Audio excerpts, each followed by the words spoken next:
ಪ್ರಿಯ ವಿದ್ಯಾರ್ಥಿಗಳೇ, ಎಲ್ಲ ಜೀವಿಗಳಿಗೂ ಆಹಾರ ಬೇಕಲ್ವಾ? ಸೊ ಏನಕ್ಕೆ ಆಹಾರ ಬೇಕು? ನಾವು ಏನಕ್ಕೆ ಆಹಾರ ಸೇವಿಸ್ತೀವಿ?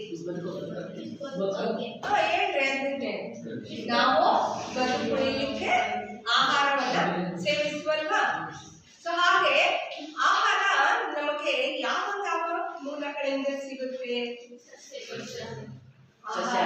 ನಮಗೆ ಸಸ್ಯ ಮೂಲ ಮತ್ತು ಪ್ರಾಣಿ ಮೂಲ ಎರಡರಿಂದನೂ ನಮಗೆ ಸಿಗುತ್ತಲ್ವಾ?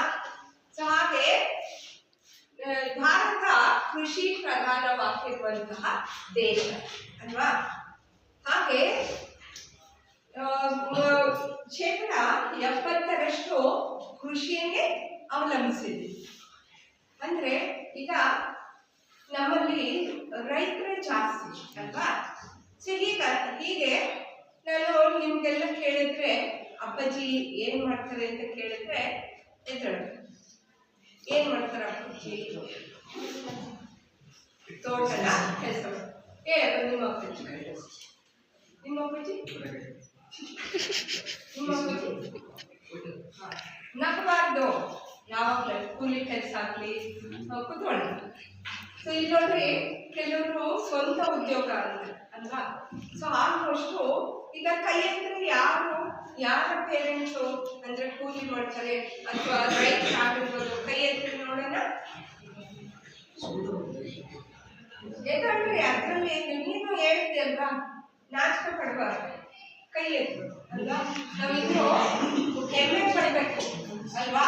ಸೊ ಹಾಗೆ ಕೈ ಹೆಸರೆಲ್ಲ ನೋಡ್ರಿ, ನಾವು ರೈತರ ಮಕ್ಕಳು ಅಂದ್ರೆ ನಾವು ಅನ್ನದಾತರ ಮಕ್ಕಳು ಅಲ್ವಾ? ಸೊ ಅದರಿಂದ ನಾಚಿಕೆ ಪಡೆಯುವಂಥದ್ದು ಏನಿಲ್ಲ. ಅರ್ಥ ಆಗ್ತಾ ಇದೆಯಾ? ನೋಡ್ರಿ, ನಾವಿಲ್ಲೇ ನೋಡ್ತಾ ಇದ್ದೀವಿ ಎಷ್ಟು ಜನ ಅಂದ್ರೆ ಎಷ್ಟು ಮಕ್ಕಳು. ಸೊ ಹಾಗೆ ನಾವು ಈಗ 70% ಭಾರತದಲ್ಲಿ 70% ನಾವು ಕೃಷಿಯನ್ನೇ ಅವಲಂಬಿಸಿದ್ದೀವಲ್ವಾ? ಸೊ ಹಾಗೆ ನಮಗೆ ಆಹಾರ ಬೇಕೇ ಬೇಕು ಅಲ್ವಾ? ಸಸ್ಯ ಮೂಲ ಅಥವಾ ಪ್ರಾಣಿ ಮೂಲಗಳಿಂದ ನಾವು ಆಹಾರವನ್ನ ಪಡ್ಕೊಳ್ತಾ ಇದ್ವಿ. ಸೊ ಹಾಗೆ ಭಾರತದಲ್ಲಿ ಬಹಳಷ್ಟು ಜನಸಂಖ್ಯೆ ಇದೆ ಅಲ್ವಾ? ಸೊ ಈಗ ಇಷ್ಟೊಂದು ಜನಸಂಖ್ಯೆ ಇದೆ, ನಾವು ಆಹಾರನ ಒದಗಿಸ್ಬೇಕು ಅಂದ್ರೆ ಬಹಳ ಕಷ್ಟ ಅಲ್ವಾ? ಸೊ ಹಾಗೆ ನಾವು ಆಹಾರವನ್ನ ನಮ್ಮ ದೇಶಕ್ಕೆ ಎಷ್ಟು ಸಾಕಾಗುತ್ತೋ ಅಷ್ಟು ಇಟ್ಕೊಂಡ್ಬಿಟ್ಟು ಬೇರೆ ವಿದೇಶಗಳಿಗೂ ಸಹ ನಾವು ರಫ್ತು ಮಾಡ್ತೀವಲ್ವಾ? ಸೊ ಹಾಗೆ ಇಲ್ಲಿ ಈಗ ಏನಾಗಿದೆ ಅಂದ್ರೆ ಬೇಡಿಕೆ ಜಾಸ್ತಿ ಆಗಿ ಪೂರೈಕೆ ಕಡಿಮೆ ಆಗ್ತದೆ. ಸೊ ಜನಸಂಖ್ಯೆ ಜಾಸ್ತಿ ಆದಷ್ಟು ಏನಾಗುತ್ತೆ, ಆಹಾರದ ಬೇಡಿಕೆ ಜಾಸ್ತಿ ಆಗ್ತಾ ಇದೆ ಮತ್ತು ಪೂರೈಕೆ ಕಡಿಮೆ ಆಗ್ತಾ ಇದೆ. ಅರ್ಥ ಆಗ್ತಾ ಇದೆಯಾ? ಸೊ ಬೇಡಿಕೆ ಜಾಸ್ತಿ ಆಗಿ ಪೂರೈಕೆ ಕಡಿಮೆ ಅಂದ್ರೆ ಈಗ ಬದುಕುಳಿಲಿಕ್ಕೆ ಕಷ್ಟ ಆಗುತ್ತೆ. ಸೊ ಆದ್ರಿಂದ ಈಗ ಇತ್ತೀಚೆಗೆ ಈಗ ಆಹಾರ ಸಂಪನ್ಮೂಲಗಳಲ್ಲಿ ಸುಧಾರಣೆ ಅಂದ್ರೆ ಬೇರೆ ಬೇರೆ ರೀತಿ ಆಗಿರುವಂತಹ ಅಂದ್ರೆ ಈಗ ಬೇರೆ ಬೇರೆ ಉಪಕರಣಗಳೆಲ್ಲ ಬಂದಿದೆ. ಅಂದ್ರೆ ಕೃಷಿ ಉಪಕರಣಗಳಾಗಿರ್ಬೋದು ಅಥವಾ ಬೇರೆ ಬೇರೆ ಈ ವೈಜ್ಞಾನಿಕ ಪದ್ಧತಿಗಳನ್ನೆಲ್ಲ ಅಳವಡಿಸ್ಬಿಟ್ಟು ಕೃಷಿಯನ್ನ ಮಾಡ್ತಾ ಇದ್ದಾರೆ. ಸೊ ಹಾಗೆ ಕ್ಷೀರ ಕ್ರಾಂತಿ ಇರ್ಬೋದು, ಹಸಿರು ಕ್ರಾಂತಿ ಇರ್ಬೋದು. ಸೊ ಹೀಗೆ ಅನೇಕ ಕ್ರಾಂತಿಗಳನ್ನ ಮಾಡಿದ್ರು. ಯಾಕೆಂದ್ರೆ ಆಹಾರ ಉತ್ಪಾದನೆ ಕಡಿಮೆ ಆಗ್ಬಾರ್ದು. ಯಾಕೆಂದ್ರೆ ಇಷ್ಟೊಂದು ಜನಸಂಖ್ಯೆ ಅಂದ್ರೆ ಈಗ 1 ಬಿಲಿಯನ್ಗಿಂತ ಹೆಚ್ಚು ಇರುವಂತಹ ಜನಸಂಖ್ಯೆ ನಮ್ಮ ಭಾರತ ದೇಶ. ಸೊ ನಮ್ಮ ವಿಶ್ವದಲ್ಲೇ ನಾವು ಚೈನಾ ಫಸ್ಟ್ ಆದ್ರೆ ನಮ್ಮ ಭಾರತ ದೇಶ ಈ ಜನಸಂಖ್ಯೆಯಲ್ಲಿ 2ನೇ ಸ್ಥಾನವನ್ನ ಪಡ್ಕೊಂಡಿದೆ. ಸೊ ಆದ್ರಿಂದ ಹೆಚ್ಚಾಗಿ ಆಹಾರವನ್ನ ನಾವು ಒದಗಿಸ್ಬೇಕಾಗುತ್ತೆ.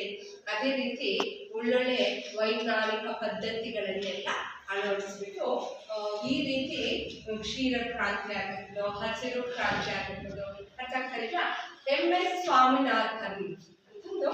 ಸೊ ಇವರು ಈ ಹಸಿರು ಕ್ರಾಂತಿಯ ಪಿತಾಮಹ ಅಂತ ಕರಿತೀವಿ.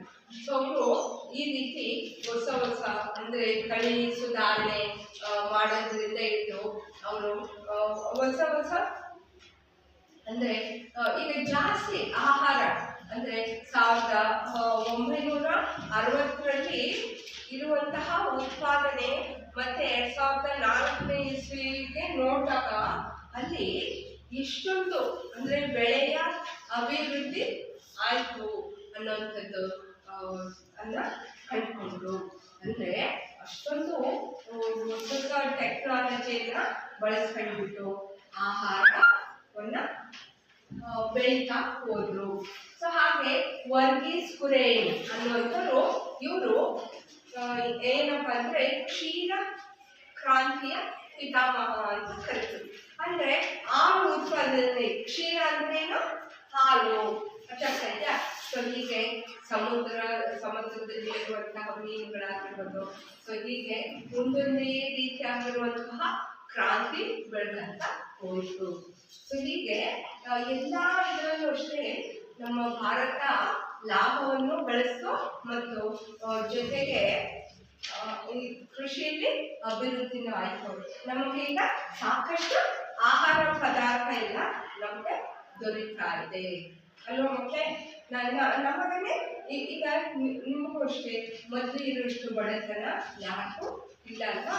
ಸೊ ಒಳ್ಳೊಳ್ಳೆ ಭಾರತ ದೇಶ ನಿಮಗೆ ಎಲ್ಲ ರೀತಿಯಾಗಿರುವಂತ ಅಂದ್ರೆ ಕಡು ಬಡವರಿಗೂ ಕೂಡ BPL ಅಂದ್ರೆ ಬಿಲೋ ಪಾವರ್ಟಿ ಅಂದ್ರೆ BPL ಕಾರ್ಡ್ ಇರೋ ಅಂಥವ್ರಿಗೂ ಕೂಡ ಅವ್ರಿಗೂ ಸಹ ಒಳ್ಳೆ ಫ್ರೀಯಾಗಿ ಆಹಾರ ಎಲ್ಲ ಒದಗಿಸ್ತಾ ಇದೆ ಅಂತ. ಸೊ ಈ ರೀತಿ ATM ಮತ್ತು BPL ಕಾರ್ಡ್ಗಳಲ್ಲಿ ಮಾಡಿಬಿಟ್ಟು ನಿಮಗೆ ಫ್ರೀ ರೇಷನ್ ಎಲ್ಲ ಒದಗಿಸ್ತಾ ಇದ್ದಾರಲ್ವಾ? ಬಿಲೋ ಪಾವರ್ಟಿ ಲೈನ್ ಅಂತ ಅರ್ಥ. ಅಂದ್ರೆ ಬಡತನಕ್ಕಿಂತ ಕೆಳ ರೇಖೆ ಇರುವಂಥವ್ರಿಗೆ ಅವ್ರಿಗೂ ಸಹ ಈಗ ಆಹಾರವನ್ನೆಲ್ಲ ಫ್ರೀಯಾಗಿ ಒದಗಿಸೋದ್ರಿಂದ. ಸೊ ಯಾಕೆ ಒದಗಿಸ್ತಾರೆ? ಈಗ ಜಾಸ್ತಿ ಉತ್ಪಾದನೆ ಎಲ್ಲ ಜಾಸ್ತಿ ಆಗೋದ್ರಿಂದ ನಮಗೆ ಸರ್ಕಾರ ಒಳ್ಳೊಳ್ಳೆ ಫೆಸಿಲಿಟಿ ಎಲ್ಲ ಕೊಡ್ತಾ ಇದೆ ಅಲ್ವಾ? ಸೊ ಹೀಗೆ ಈ ಕೃಷಿಯಲ್ಲಿ ಅನೇಕ ಅಂದ್ರೆ ಬೆಳೆ ತಳಿ ಸುಧಾರಣೆ ಮಾಡಲಿಕ್ಕೋಸ್ಕರ ಸೊ ಬೆಳೆ ಉತ್ಪಾದನೆಯ ನಿರ್ವಹಣೆ ಬಹಳ ಮುಖ್ಯ ಆಯಿತು. ಸೊ ಯಾವ ರೀತಿ ಬೆಳೆಯ ಉತ್ಪಾದನೆ ನಿರ್ವಹಣೆ ಅಂದ್ರೆ ಸೊ ಬೆಳೆಯ ರಕ್ಷಣೆ ಆಗಿರ್ಬೋದು ಅಥವಾ ನಿರ್ವಹಣೆ ಆಗಿರ್ಬೋದು ಅಥವಾ ತಳಿ ಸುಧಾರಣೆ ಆಗಿರ್ಬೋದು. ಸೊ ಈಗ ತಳಿ ಸುಧಾರಣೆ ಅಂದ್ರೆ ಬೇರೆ ಬೇರೆ ರೀತಿಯಾಗಿರುವಂತಹ ಅಂದ್ರೆ ಸಂಕರಣ ಅಂತ ಕರೀತಾರೆ, ಹೈಬ್ರಿಡೈಸೇಷನ್ ಅಂತ ಕರೀತಾರೆ. ಏನಪ್ಪ ಅಂದ್ರೆ ಸಂಕರಣ ಅಂದ್ರೆ ಈಗ ಹೊಸ ಹೊಸ ತಳಿಗಳನ್ನ ಈಗ ಉದಾಹರಣೆಗೆ ಅಂತರ್ ಪ್ರಭೇದ ಮತ್ತು ಅಂತರ್ಜಾತೀಯ ಅಂತ ಕರೀತಾರೆ. ಸೊ ಅಂತರ್ ಪ್ರಭೇದ ಅಂದ್ರೆ ಒಂದೇ ರೀತಿಯಾಗಿರುವಂತಹ ತಳಿ ಜೊತೆಗೆ ಸಂಕರಣ ಮಾಡುವಂಥದ್ದು. ಅಂದ್ರೆ ಇಲ್ಲಿ ಏನಪ್ಪಾ ಅಂದ್ರೆ ಈಗ ಉದಾಹರಣೆಗೆ ಒಂದು ಪಂಜಾಬಲ್ಲಿ ಇರುವಂತಹ ಗೋಧಿಗೂ ನಮ್ಮ ಇಲ್ಲಿ ಉತ್ತರ ಕರ್ನಾಟಕದಲ್ಲಿ ಇರುವಂತಹ ಗೋಧಿಗೂ ವ್ಯತ್ಯಾಸ ಇರುತ್ತೆ. ಸೊ ಅವ್ರೇನ್ ಮಾಡ್ತಾರೆ, ಆ ಗೋಧಿಯ ಮತ್ತು ಈ ಗೋಧಿಯ ಇವುಗಳನ್ನ ಪರಾಗ ರೇಣುಗಳನ್ನ ಅಂದ್ರೆ ಅಲ್ಲಿ ಆ ತಳಿಗೂ ಈ ತಳಿಗೂ ಏನ್ ಮಾಡ್ತಾರೆ, ಸಂಕಲನವನ್ನ ಮಾಡ್ತಾರೆ. ಸೊ ಅಲ್ಲಿ ಹೊಸ ತಳಿ ಅಭಿವೃದ್ಧಿ ಆಗುತ್ತೆ. ಸೊ ಇದನ್ನ ನಾವು ಸಂಕಲನ ಅಂತ ಕರಿತೀವಿ. ಸೊ ಬೇರೆ ತಳಿ, ಆಮೇಲೆ ಅಂತರ ಜಾತಿ ಆಗಿರ್ಬೋದು ಅಥವಾ ಅಂತರ್ ಪ್ರಭೇದ ಆಗಿರ್ಬೋದು. ಸೊ ಬೇರೆ ಬೇರೆ ಅದೇ ರೀತಿ ಗೋಧಿಯಲ್ಲೇ ಬೇರೆ ಬೇರೆ ಸಸ್ಯಗಳಿರ್ತವೆ. ಸೊ ಅವುಗಳನ್ನ ಹೊಸ ಹೊಸ ತಳಿಯನ್ನ ಸಂಕಲನ ಮಾಡಿಬಿಟ್ಟು ಅಭಿವೃದ್ಧಿಯನ್ನ ಪಡಿಸ್ತಾ ಇರ್ತಾರೆ. ಸೊ ಇದನ್ನ ತಳಿ ಸುಧಾರಣೆ ಅಂತ ಕರಿತೀವಿ. ಸೊ ಹಾಗೆ ಇಲ್ಲಿ ಮತ್ತೆ ಈಗ ಬೆಳೆಯನ್ನ ನಾವು ಎರಡು ರೀತಿಯಾಗಿರುವಂತಹ ಬೆಳೆಗಳನ್ನ ಬೆಳಿತೀವಲ್ವಾ? ಖಾರಿಫ್ ಬೆಳೆ ಮತ್ತು ರಬಿ ಬೆಳೆ 8ನೇ ಕ್ಲಾಸಲ್ಲಿ ನೀವು ತಿಳ್ಕೊಂಡಿದ್ದೀರಲ್ವಾ? ಖಾರಿಫ್ ಬೆಳೆ ಮತ್ತು ರಬಿ ಬೆಳೆ ಅಂದ್ರೆ ಏನು, ಖಾರಿಫ್ ಬೆಳೆ ಅಂದ್ರೆ ಏನು ಅನ್ನೋಂಥದ್ದನ್ನ ನೀವು ತಿಳ್ಕೊಂಡಿದ್ದೀರಲ್ವಾ? ಸೊ ಈಗ ಖಾರಿಫ್ ಬೆಳೆ ಅಂದ್ರೆ ಈಗ ಈಗ ಉದಾಹರಣೆಗೆ ಮಳೆಗಾಲದಲ್ಲಿ ಬೆಳೆಯುವಂತಹ ಬೆಳೆಗಳಿಗೆ ನಾವು ಖಾರಿಫ್ ಬೆಳೆ ಅಂತ ಕರಿತೀವಿ. ಸೊ ಇದು ಜೂನಿಂದ ಅಕ್ಟೋಬರ್ವರೆಗೂ ಬೆಳೆಯುವಂತಹ ಬೆಳೆ ಗೊತ್ತಾಗ್ತಾ. ಸೊ ಮಳೆಗಾಲದಲ್ಲಿ ಬೆಳೆಯುವಂತಹ ಬೆಳೆಗಳಿಗೆ ನಾವು ಖಾರಿಫ್ ಬೆಳೆ ಅಂತ ಕರಿತೀವಿ. ಸೊ ಎಲ್ಲಿಂದ ಬೆಳೆಯುತ್ತೀವಿ? ಜೂನಿಂದ ಅಕ್ಟೋಬರ್ವರೆಗೂ ಮಳೆ ಬರ್ತಾನೆ ಇರುತ್ತಲ್ವಾ, ಜೂನಿಂದ ಅಕ್ಟೋಬರ್ವರೆಗೂ. ಸೊ ಅದೇ ರೀತಿ ಭತ್ತ, ಸೋಯಾ, ಆಮೇಲೆ ಮೆಕ್ಕೆಜೋಳ, ಉದ್ದಿನ ಬೆಳೆ ಇವನ್ನೆಲ್ಲ ನಾವು ಖಾರಿಫ್ ಬೆಳೆ ಅಂತ ಕರಿತೀವಿ. ಸೊ ಅವುಗಳನ್ನೆಲ್ಲ ನಾವು ಮಳೆಗಾಲದಲ್ಲಿ ಜಾಸ್ತಿ ಬೆಳಿತೀವಿ. ಭತ್ತಕ್ಕೆ ನೀರು ಬೇಕಾಗಲ್ವಾ? ಸೊ ಅದರಿಂದ ನೀರು ನಿಂತೇ ಇರುತ್ತೆ. ಅದಕ್ಕೋಸ್ಕರ ಅವುಗಳನ್ನ ನಾವು ಖಾರಿಫ್ ಬೆಳೆ ಅಥವಾ ಮಳೆಗಾಲದಲ್ಲಿ ಬೆಳೆಯುವಂತಹ ಬೆಳೆಗಳಿಗೆ ನಾವು ಖಾರಿಫ್ ಬೆಳೆ ಅಂತ ಕರಿತೀವಿ. ಅವುಗಳನ್ನ ನಾವು ಜೂನಿಂದ ಅಕ್ಟೋಬರ್ವರೆಗೂ ಬೆಳಿತೀವಿ. ಸೊ ಹಾಗೆ ಎರಡನೇ ಬೆಳೆಯನ್ನ ನಾವು ರಬಿ ಬೆಳೆ ಅಂತ ಕರಿತೀವಿ. ಸೊ ಚಳಿಗಾಲದಲ್ಲಿ ಬೆಳೆಯುವಂತಹ ಬೆಳೆಗಳಿಗೆ ನಾವು ರಬಿ ಬೆಳೆ ಅಂತ ಕರಿತೀವಿ. ಸೊ ಇದನ್ನು ಅಷ್ಟೇ ನವೆಂಬರ್ ಇಂದ ಮತ್ತೆ ಸೆಪ್ಟೆಂಬರ್ ವರೆಗೂ ಬೆಳೆಯುವಂತಹ ಬೆಳೆಗಳಿಗೆ ನಾವು ಏನಂತ ಕರಿತೀವಿ? ರಬಿ ಬೆಳೆ ಅಂತ ಕರಿತೀವಿ. ಸೊ ಅದೇ ರೀತಿ ಇಲ್ಲಿ ಗೋಧಿ, ಕಡಲೆ, ಬಟಾಣಿ, ಸಾಸಿವೆ, ಅಗಸೆ ಬೀಜ ಇವುಗಳನ್ನೆಲ್ಲ ನಾವು ಈ ರಬಿ ಬೆಳೆ ಅಂತ ಕರಿತೀವಿ. ಅರ್ಥಾಗ್ತಾಯ್ತಾ? ಸೊ ಹಾಗೆ ನಾವು ಈಗ ನಮಗೆ ಯಾವ ರೀತಿ ಪೋಷಕಾಂಶಗಳು ಬೇಕು ಅದೇ ರೀತಿ ಸಸ್ಯಗಳಿಗೂ ಪೋಷಕಾಂಶ ಬೇಕು ಅಲ್ವಾ? ಈಗ ನೋಡಿ, ನಮಗೆ ಯಾವುದರ ಒಂದು ಪೋಷಕಾಂಶಗಳ ಕೊರತೆ ಇದ್ರೆ ನ್ಯೂನತಾ ಕಾಯಿಲೆಗಳು ಉಂಟಾಗ್ತವೆ. ಅರ್ಥಾಗ್ತಾಯ್ತಾ? ಈಗ ನ್ಯೂನತಾ ಕಾಯಿಲೆಗಳು ಅಂದ್ರೆ ಆಯಾ ಈಗ ಉದಾಹರಣೆಗೆ ವಿಟಮಿನ್ ಎ ಕೊರತೆ ಆದ್ರೆ ನಮಗೆ ಇರುಳು ಕುರುಳು ಉಂಟಾಗುತ್ತೆ. ಸೊ ಅವಾಗ ಡಾಕ್ಟರು ನಿಮಗೆ ಸಲಹೆ ಕೊಡ್ತಾರಲ್ವಾ, ವಿಟಮಿನ್ ಎ ಟ್ಯಾಬ್ಲೆಟ್ ಕೊಡ್ತಾರೆ, ಅಥವಾ ಚೆನ್ನಾಗಿ ಸೊಪ್ಪು ತಿಂದ್ರೆ ಅಂತ ಹೇಳ್ತಾರೆ, ಅಥವಾ ನಿಮಗೆ ಕ್ಯಾರೆಟ್ ತಿನ್ರಿ, ತರಕಾರಿ ಚೆನ್ನಾಗಿ ತಿನ್ರಿ ಅಂತ ಹೇಳ್ತಾರಲ್ವಾ. ಸೊ ಕಬ್ಬಿಣ ಅಂಶ ಇರುವಂತಹ ಸೊಪ್ಪು ತರಕಾರಿಗಳೆಲ್ಲ ತಿನ್ರಿ, ಕ್ಯಾರೆಟ್ ತಿನ್ರಿ ಅಂತ ಹೇಳ್ತಾರೆ. ಸೊ ಹಾಗೆ ಈಗ ಚರ್ಮ ವಿಟಮಿನ್ ಸಿ ಕೊರತೆ ಇದ್ರೆ ಸ್ಕರ್ವಿ ಅನ್ನುವಂತಹ ಕಾಯಿಲೆ ಉಂಟಾಗುತ್ತೆ. ಸೊ ಹಾಗೆ ನಾವು ಅನೇಕ ಕಾಯಿಲೆಗಳಿಂದ ಬಳಲ್ತೀವಿ. ಅರ್ಥ ಆಗ್ತಾಯ್ತಾ? ಸೊ ಅದೇ ರೀತಿ ಸಸ್ಯಗಳಿಗೂ ಅಷ್ಟೇ, ಸಸ್ಯಗಳಿಗೂ ಏನಾದ್ರು ಪೋಷಕಾಂಶಗಳ ತೊಂದರೆ ಇದ್ರೆ ಅವು ಸಹ ನ್ಯೂನತಾ ಕಾಯಿಲೆಯಿಂದ ಬಳಲುತ್ತವೆ. ಅರ್ಥ ಆಗ್ತಾಯ್ತಾ? ಈಗ ಸಸ್ಯಗಳಲ್ಲಿ ಈಗ ಉದಾಹರಣೆಗೆ ಸಸ್ಯಗಳು ಯಾವ ರೀತಿ ಅಂದ್ರೆ ಪೋಷಕಾಂಶಗಳನ್ನ ಪಡ್ಕೊಂತವಪ್ಪ ಅಂದ್ರೆ, ಸಸ್ಯಗಳು ಗಾಳಿಯ ಮೂಲಕ ಪೋಷಕಾಂಶಗಳನ್ನ ಪಡ್ಕೊಂತವೆ. ನೆಕ್ಸ್ಟ್ ಮಣ್ಣಿನ ಮೂಲಕ ಪೋಷಕಾಂಶಗಳನ್ನ ಪಡ್ಕೊಂತವೆ ಮತ್ತು ನೀರಿನ ಮೂಲಕ ಪೋಷಕಾಂಶಗಳನ್ನ ಪಡ್ಕೊಂತವೆ. ಅರ್ಥ ಆಗ್ತಾಯ್ತಾ? ಈಗ ನೋಡ್ರಿ, ಸಸ್ಯಗಳು ಈಗ ನೀರಿನ ಮೂಲಕ ಯಾವ ಪೋಷಕಾಂಶಗಳನ್ನ ಪಡ್ಕೊಂತವಪ್ಪ ಅಂದ್ರೆ, ನೀರಲ್ಲಿ ಏನಿರುತ್ತೆ? ಯಾವ ಧಾತುಗಳಿರ್ತಾವ? ನೀರಿನ ಅಣುವಿನಲ್ಲಿ ಏನೇನಿರುತ್ತೆ? ನೀರಿನ ಅಣು ಸೂತ್ರ ಏನು? ಎಷ್ಟು ಅಲ್ವಾ? ಎಚ್ ಅಂದ್ರೆ ಏನು?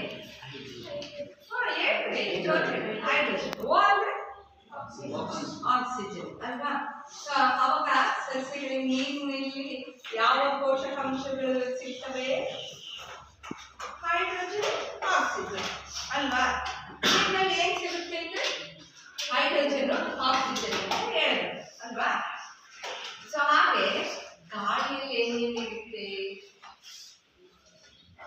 ಸಸ್ಯಗಳಿಗೆ ಬೇಕಾಗಿರುವಂಥದ್ದು ಗಾಳಿಯಲ್ಲಿ ಏನೇನಿರುತ್ತೆ?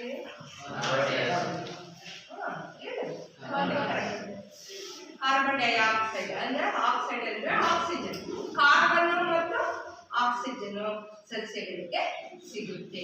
ಅರ್ಥ ಆಗ್ತಾ ಇದೆಯಾ? ಎರಡು ರೀತಿಯಾಗಿರುವಂತಹ ಪೋಷಕಾಂಶಗಳು ಇರುತ್ತೆ. ಸೂಕ್ಷ್ಮ ಪೋಷಕಾಂಶಗಳು ಮತ್ತು ಬೃಹತ್ ಪೋಷಕಾಂಶಗಳು ಅಂತ ಎರಡು ವಿಧದ ಪೋಷಕಾಂಶಗಳು ಇರುತ್ತೆ. ಅರ್ಥ ಆಗ್ತಾ ಇದೆಯಾ?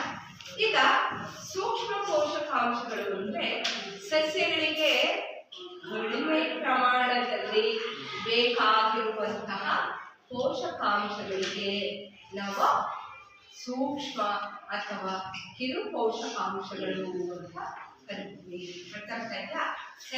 ಸಸ್ಯಗಳಿಗೆ ಕಡಿಮೆ ಪ್ರಮಾಣದಲ್ಲಿ ಬೇಕಾಗಿರುವಂತಹ ಪೋಷಕಾಂಶಗಳಿಗೆ ನಾವು ಏನಂತ ಕರಿತೀವಿ?